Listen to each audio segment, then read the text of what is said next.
Buenos días, hermanos. Vamos a seguir y seguimos en la epístola de Primera de Timoteo. Y esta mañana estamos en Primera de Timoteo, capítulo 3, 1 a 7, que dice: Palabra fiel.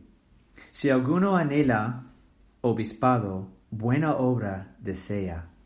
Pero es necesario que el obispo sea irreprensible, marido de una sola mujer, sobrio, prudente, decoroso, hospedador, apto para enseñar, no dado al vino, no pendenciero, no codicioso de ganancias deshonestas, sino amable, apacible, no avaro, que gobierne bien su casa, que tenga a sus hijos en sujeción con toda honestidad. Pues el que no sabe gobernar su propia casa, ¿cómo cuidará de la iglesia de Dios? No un neófito, no sea que envaneciéndose caiga en la condenación del diablo. También es necesario que tenga buen testimonio de los de afuera, para que no caiga en descrédito y en lazo del diablo. Que el Señor bendiga su palabra esta mañana. El liderazgo bíblico conduce una iglesia a un crecimiento en el Evangelio verdadero. Cuando referimos al Evangelio verdadero en Primera de Timoteo, referimos al Evangelio de la gracia. Pablo da una definición del Evangelio de la gracia en Primera de Timoteo, capítulo 1, los versículos 14 y 15, cuando dice el siguiente: Pero la gracia de nuestro Señor fue más abundante con la fe y el amor que es en Cristo Jesús. Palabra fiel y digna de ser recibida por todos, que Cristo Jesús vino al mundo para salvar a los pecadores. Por la gracia de Dios somos salvos por medio de la fe en Jesús. La historia de Israel nos ayuda a apreciar la importancia de un liderazgo bíblico en la iglesia. Durante el tiempo de los jueces se levantó una generación que no conocía a Dios como sus antepasados le conocían. Lo que ocurrió después la muerte de Josué y su generación, según Jueces capítulo 2, versículo 10, es sorprendente. Y se levantó después de ellos otra generación que no conocía a Yahvé, ni la obra que él había hecho por Israel. Una falta de enseñanza bíblica de quién es Dios y todo lo que ha hecho para su pueblo da lugar a una generación que ni conocía a Dios. El liderazgo bíblico es imprescindible porque por medio de ello la próxima generación es enseñada quién es su Dios y cuáles son sus poderosos hechos. El mayor problema en la iglesia de Éfeso fue su liderazgo. Enseñaba una doctrina errónea. Su conducta no era íntegra, pues la iglesia en Éfeso sufría por causa de recibir mala enseñanza. Sus enseñanzas tenían una influencia fuerte sobre la congregación y ponía a la iglesia en Éfeso en peligro de desviarse del evangelio de la gracia a un evangelio legalista y un evangelio de prosperidad. Por el contexto en Éfeso podemos entender por qué Pablo da instrucciones acerca de los que gobernaban la iglesia. El liderazgo bíblico asegura enseñanza bíblica. Enseñanza bíblica conduce a una iglesia a un crecimiento en el evangelio de la gracia. Recordamos que 1 de Timoteo da una visión global de la iglesia. Enfatiza que lo que una iglesia cree condiciona y determina cómo vive. Enseña que la iglesia debe ser conocida por su integridad, que fluye de su devoción al Rey Jesús. enseña que el conocimiento bíblico del Evangelio de Jesucristo es fundamental para que una iglesia sea saludable. Entonces, 1 Timoteo 3, 1 a 7 se divide en 3 bloques. En versículo 1, Pablo animaba a los hombres a desear ser obispo. En el Nuevo Testamento entendemos que el obispo es el mismo oficio de un anciano o un pastor. Y luego en los versículos 2 y 6, Pablo dice que el testimonio del pastor debe ser un testimonio bueno dentro de la congregación. Y en el versículo 7, el mismo testimonio del pastor debe ser igualmente bueno fuera de la congregación. El tema del liderazgo sigue la enseñanza que las mujeres no deberían liderar en la iglesia que hemos leído y hemos visto en capítulo 2. Ahora trata quién debería liderar en la iglesia. Pablo anima a los hombres a desear el cargo de pastor. El versículo 1 comienza con las palabra fiel, para resaltar algo importante. Quiere enseñar a la iglesia la perspectiva bíblica acerca del pastoreo. La palabra obispado refiere al oficio de personas que supervisan, cuidan y protegen, por lo cual el ministerio de los pastores de la iglesia es supervisar, cuidar y proteger su congregación. Es una obra ardua y exige mucho esfuerzo. Pablo enfatiza que el pastoreo es una buena obra.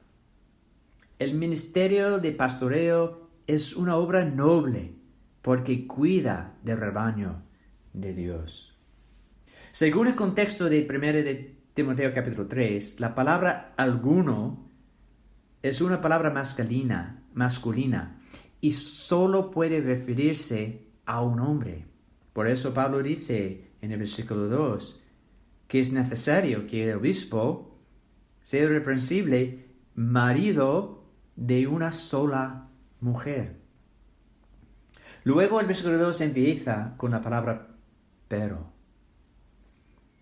Pero es necesario. Esta palabra implica un contraste con lo que Pablo acaba de decir en el versículo 1. Es decir, que no cualquier hombre puede ser pastor, sino un hombre que es irreprensible. Pero es necesario que el obispo sea irreprensible.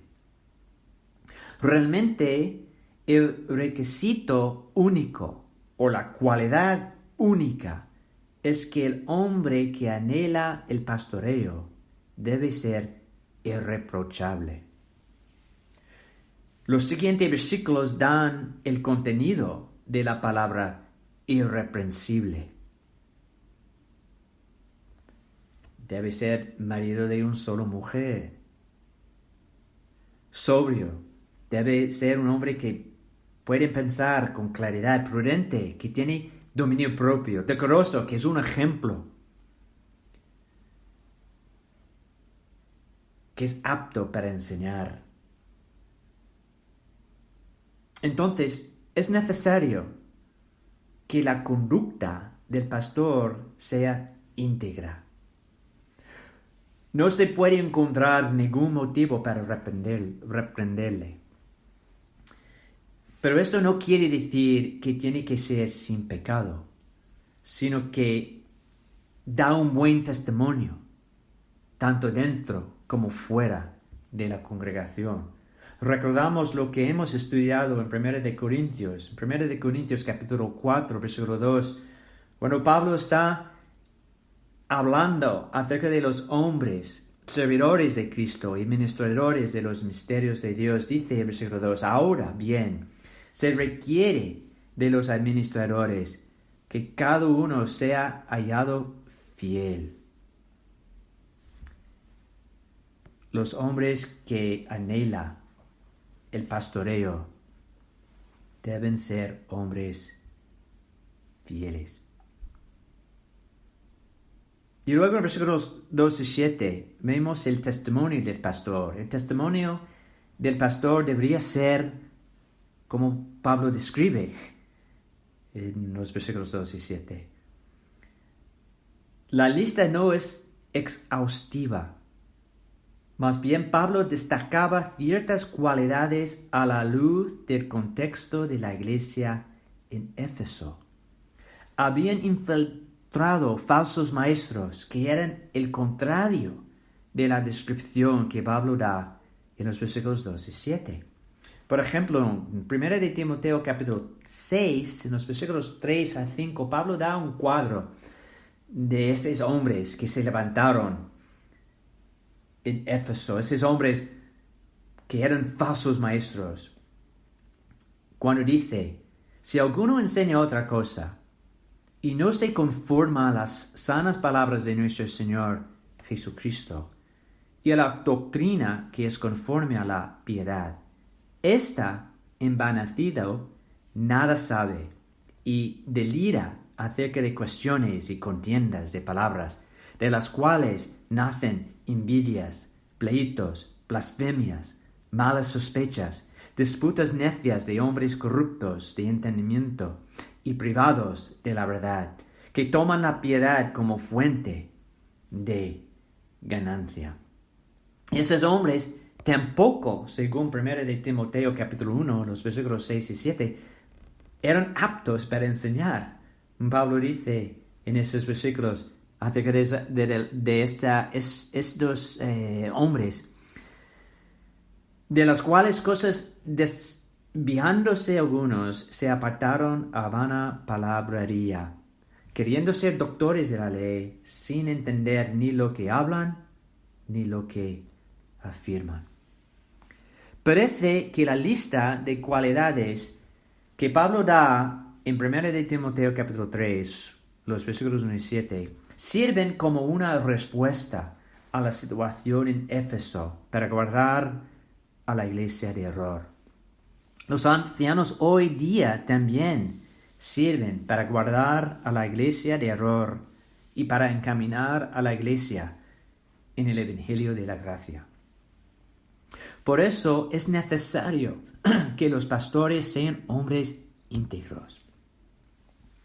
Los versículos 4 y 5 dan una descripción para poder identificar a un hombre apto para el pastoreo de la iglesia. Cuando dice que gobierne bien su casa, que tenga a sus hijos en sujeción con toda honestidad.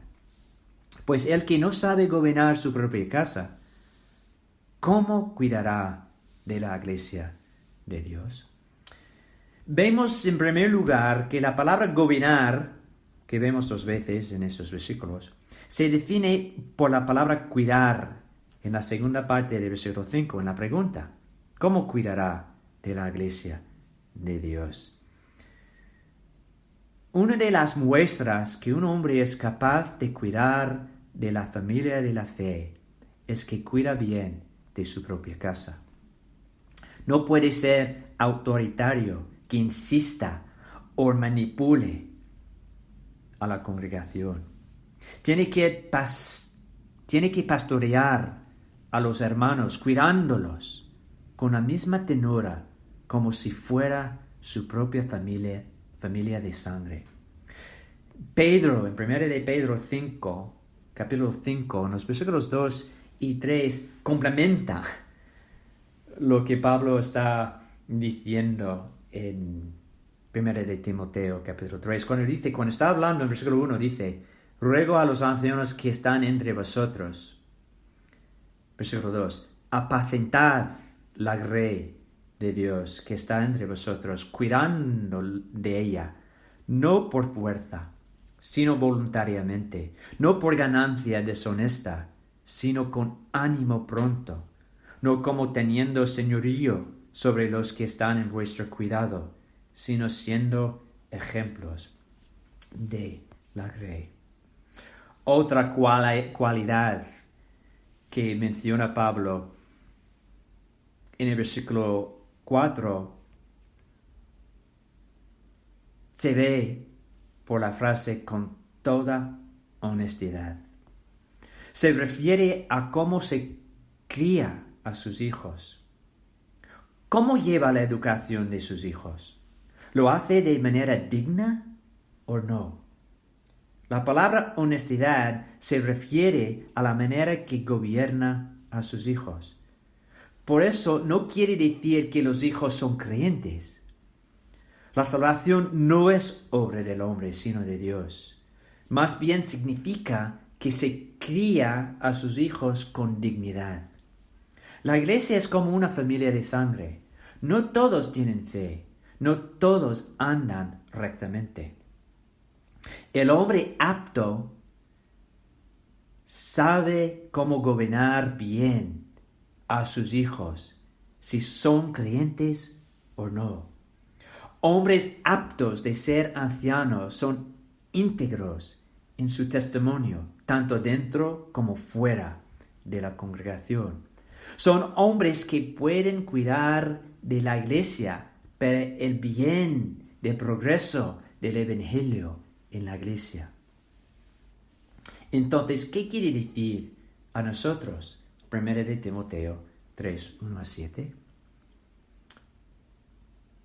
Primero, como pastores, valoramos vuestras oraciones para poder cuidar de la iglesia bien y mantener un buen testimonio a los de dentro de la congregación y a los de afuera. Segundo, oremos por un crecimiento bíblico de cada miembro en el Evangelio de la gracia.